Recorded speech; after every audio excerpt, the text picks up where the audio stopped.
মুহাম্মদ সাল্লাল্লাহু আলাইহি সাল্লাম তিনি তোমাদের কোন পুরুষদের পিতা নন, তিনি হলেন শেষ নবী, তিনি হলেন আল্লাহর পক্ষ থেকে রাসূল এবং শেষ নবী। সংক্ষিপ্ত কথা, আল্লাহ নবীর পরিচয় দেওয়া হয়। আগেকার নবী রাসূলরা এসেছেন, কিন্তু মুহাম্মদ সাল্লাল্লাহু আলাইহি সাল্লামের নবুয়ত রিসালাতটা কেমন এটা তো আমাদেরকে ভালো করে বুঝতে হবে। শেষ নবী তো বুঝলাম, কিন্তু শেষ নবীর মানে কি এটা একটু ভালো করে না বুঝলে আমরা উম্মত হয়েও দাবিদার হয়েও খুশকে যাব। নাউযুবিল্লাহ বলেন, মানে উম্মতের দাবি করবো ঠিকই, কিন্তু দেখা যাবে যে আল্লাহর নবীর উম্মত হিসেবে হাসরের ময়দানে গণ্য হব না যদি এই বিষয়টা ভালো করে না বুঝি। দুটো ব্যাপার, একটা হলো তাওহীদ এবং রিসালাত, আল্লাহ তাআলার একত্ববাদ, ইবাদত, লা ইলাহা ইল্লাল্লাহ, এটাকে বুঝতে হবে। এটা সম্পর্কে মনে হয় পূর্বে কিছু আলোচনা হয়েছে, রিসালাত কিছু আলোচনা হয়েছে সম্ভবত। আমি সংক্ষেপে কিছু কথা বলবো, আপনাদের বিরক্ত করবো না, যেহেতু রাত বেশি হয়ে গেছে। কষ্ট হচ্ছে নাকি আপনাদের? কষ্ট হচ্ছে নাকি ভাইরা? অল্প কথা বলে আমি দোয়া করে দেবো ইনশাআল্লাহ। তো ভাইরা, যে কথা বলছিলাম যে মুহাম্মদ সাল্লাল্লাহু আলাইহি সাল্লামের পরিচয়, তিনি তার পরিচয় তিনি অমুকের বাবা তমুকের বাবা, যে একজন সাধারণ মানুষের যে পরিচয় হয়, যে অমুকের ছেলে, অমুকের দাদা, অমুকের নাতি, বিভিন্ন রকম পরিচয় আছে। আরব দেশে সাধারণত মানুষদের সম্মান দেওয়ার জন্য ছেলেদের নাম ধরে ডাকতেন, মানে কোনো মানুষকে নাম ধরে না ডেকে তার যদি সন্তান থাকে তাহলে সেই সন্তানের নাম ধরে, ছেলে সন্তানের নাম ধরে ডাকাটা তাদের সম্মান সুযোগ মনে করা হতো। যেমন আমরা বলি এই যে ভাই অমুকের বাবা, এই যে অমুকের বাবা এদিকে আছে, বলেন না? এটা একটা কথা। তো মুহাম্মদ রাসূলুল্লাহ সাল্লাল্লাহু আলাইহি ওয়াসাল্লামের পরিচয় যে শুধুমাত্র তিনি আব্দুল্লাহর পুত্র, আব্দুল মুত্তালিবের কি বলে আপনার পুত্র, আবু তালেবের ভাতিজা, এটাই তার আসল পরিচয় না। তিনি তোমাদের কোন পুরুষদের পিতা নন, বরং তিনি হলেন আল্লাহর পক্ষ থেকে রাসূল। তার আসল পরিচয় হলো তিনি কি? আল্লাহর পক্ষ থেকে ওয়ালাকিন রাসূলুল্লাহ ওয়া খাতামান নবিয়্যিন, কেমন রাসূল যে সর্বশেষ নবী, সকল নবীদের শেষ নবী। সুবহানাল্লাহ বলেন। তারপরে আর কোন নবী আল্লাহ রাব্বুল আলামিন পাঠাবেন না, এবং তারপরে আর কোন নবুয়ত আল্লাহ রাব্বুল আলামিন নাযিল করবেন না। নবুয়ত যেহেতু আসবে না, রিসালাত আসবে না।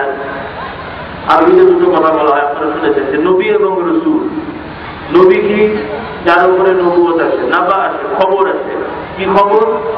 কোন লিখিত নাই, অলিখিত। জিবরাইল আলাইহিস সালামের মাধ্যমে বা ইলহামের মাধ্যমে নবীর অন্তরে উদয় হয়ে যেত আল্লাহর পক্ষ থেকে। এই ধরনের খবরকে বলা হয় নাবা। এটা থেকে নবুয়ত, যে তাকে লিখিত ভাবে কোনো রিসালাত আসেনি, লিখিত কোনো কিছু বই পুস্তক আসেনি, এটা হলো নবুয়ত। আর রিসালাত হলো ওই নবুয়ত এর একটা অংশ যেটা লিখিত ভাবে আসে, কিতাব আকারে। যেমন আমাদের জন্য হলো কোরআন। মুহাম্মদ রাসূলুল্লাহ সাল্লাল্লাহু আলাইহি সাল্লামের উপরে দুই ধরনের ওহী এসেছে। এক ধরনের ওহী হলো কোরআন, আর এক ধরনের ওহী হলো আল্লাহ রাসূল সাল্লাল্লাহু আলাইহি সাল্লামকে বিভিন্ন বিষয়ে দিক নির্দেশনা দেওয়া হয়েছে, তিনি সেটা তার নিজের ভাষায় বলেছেন বা নিজে করে দেখিয়েছেন, যেটা সমষ্টিকে বলা হয় হাদিস। যেটা সমষ্টিকে কি বলা হয়? হাদিস বলা হয়। কোরআনও যেমন আল্লাহর পক্ষ থেকে ওহী, তবে পার্থক্য হলো কোরআন সরাসরি কালামুল্লাহ, আর হাদিস হলো আল্লাহর পক্ষ থেকে ওহী এসেছে, মুহাম্মদ সাল্লাল্লাহু আলাইহি সাল্লাম তিনি বিভিন্ন ভাবে বলে বা করে দেখিয়েছেন। কথা বলতে বোঝাতে পারলাম তো নাকি ভাই? এইভাবে মুহাম্মদ রাসূলুল্লাহ সাল্লাল্লাহু আলাইহি সাল্লাম সম্পর্কে আল্লাহ তাআলা বললেন যে ইনি হলেন শেষ নবী। এই জন্য ওলামারা বলেন শেখানোর জন্য যে প্রত্যেক নবী, প্রত্যেক রাসূল হলেন নবী, কিন্তু প্রত্যেক নবী কি নন? রাসূল নয়। নবীরা সবাই নবী, কিন্তু এই নবীদের মধ্যে যাদের উপরে কিতাব নাজিল হয়েছে, তাওরাত, ইনজিল, জাবুর, সুহফ ইব্রাহিম, তাদেরকে বলা হয় রাসূল। নবুয়ত না আসলে রিসালাত আসার কোনো সুযোগই নেই। কথা বলতেন কিনা?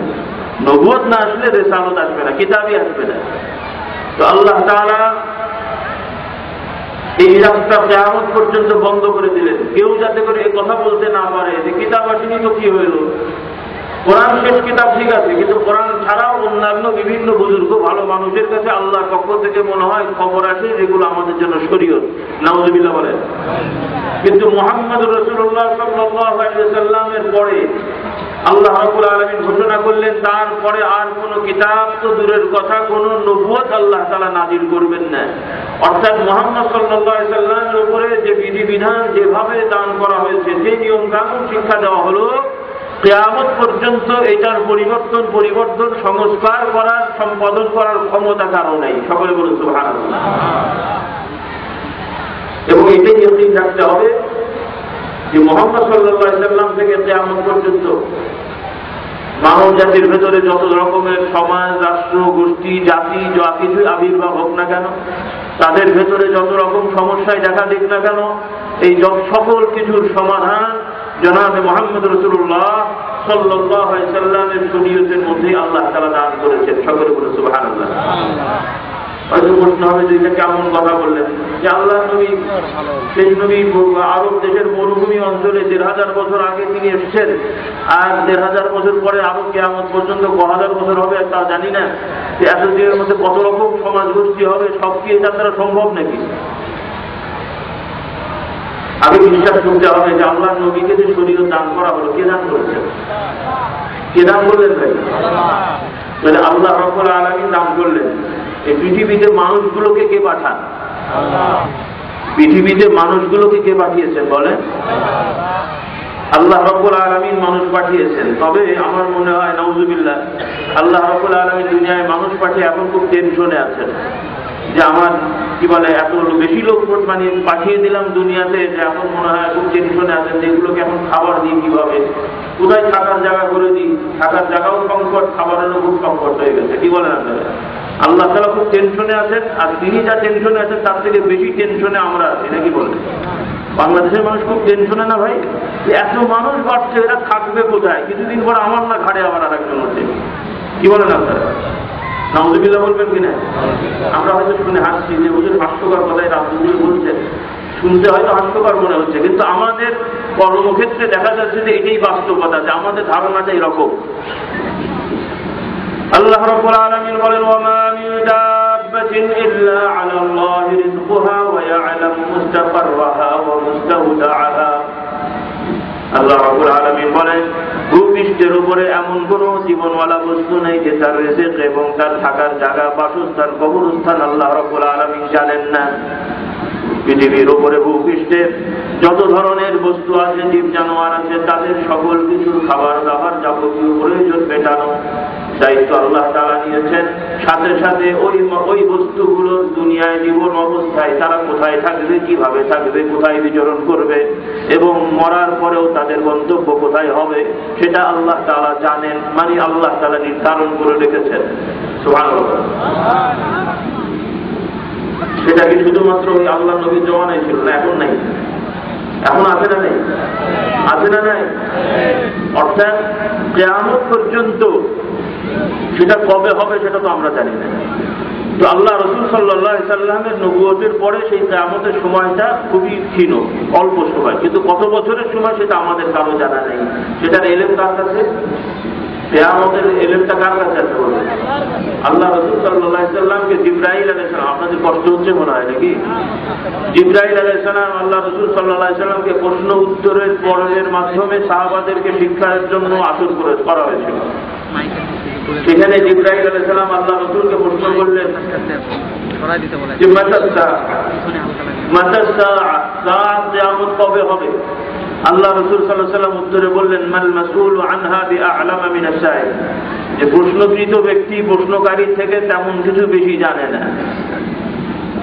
জিবরাইল আলাইহিস সালামকে আল্লাহ রাসূল বললেন যে আমাকে যে প্রশ্ন করা হলো, তুমিও যা জানো, আপনিও যা জানেন, আমিও তাই জানি, মানে আপনারও যেই জ্ঞান নেই আমারও সেই জ্ঞান নেই, আল্লাহ আমাকে জানান নেই। তাহলে কিয়ামত কবে হবে আল্লাহ নবীও নির্ধারণ করে বলেন। তবে কিয়ামতের কিছু নিদর্শন আছে। জিবরাইল আলাইহিস সালাম বললেন, ফাআখবিরনি আন আমারাতিহা, তাহলে আপনি আমাকে এই কি বলে কিয়ামতের কিছু নিদর্শন সম্পর্কে বা কিয়ামত আসার নিকটতম সময়ের যে নিদর্শনগুলো আছে এগুলোর কিছু খবর দেন। আল্লাহ রাসূল সাল্লাল্লাহু আলাইহি ওয়াসাল্লাম বললেন, আনতালিদাল আমাতু রাব্বাতাহা ওয়া আনতারাল হুফাতাল উরাতা রিআ আশ-শাহ ইয়াতাতাওয়ালুনা ফিল বুনিয়ান। আল্লাহ রাসূল সাল্লাল্লাহু আলাইহি ওয়াসাল্লাম বললেন, কিয়ামত হওয়ার নিদর্শন হলো যে কোন মহিলা, সে তার একজন মহিলা বা একজন কৃতদাসী, সে তার মনিবকে প্রসব করবে, মানে কৃতদাসী প্রসব করবে যে সন্তান, সেটা তার মনিব হয়ে দাঁড়াবে। সন্তান তার মনিব, সন্তান তার মালিক হয়ে যাচ্ছে, এরকম ব্যাপার হবে। আনতালিদাল আমাতু রাব্বাতাহা ওয়া আনতা